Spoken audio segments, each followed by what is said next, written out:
ஆடிட்டருடன் ஆலோசனை. இவற்றையெல்லாம் அறிந்த மாவட்ட நிர்வாகிகள் மற்றும் இளைஞர்கள் இவங்கெல்லாம் அப்படியே அன்புமணி பக்கம் மெல்ல மெல்ல தாவ ஆரம்பிச்சிடுறாங்க.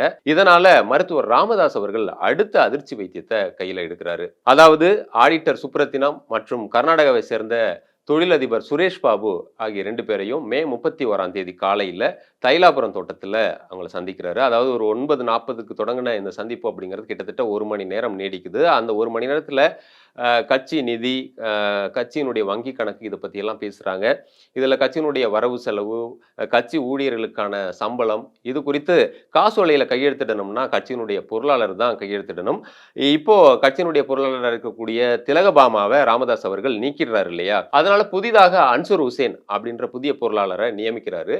இனி வரக்கூடிய காலங்கள்ல வங்கியில வந்து இவர் கையெழுத்திட்ட காசோலையை தான் ஏத்துக்கணும் அப்படின்ற கடிதத்தையும் வங்கிக்கு ராமதாஸ் அவர்கள் அனுப்பியிருக்காரு. தவிர இளைஞரணி செயலாளராகவும் இந்த தொழிலதிபர் சுரேஷ் அவர்கள் இப்போது வந்து பாமகல இருக்காரு. முகுந்தன் அவர்கள் தன்னுடைய தலைவர் பதவியை, இளைஞரணி தலைவர் பதவியை ராஜினாமா பண்ணிட்டதுனால புதிதாக இளைஞரணி தலைவராக இந்த சுரேஷ் நியமிக்கப்படலாம் அப்படின்னும் சொல்றாங்க.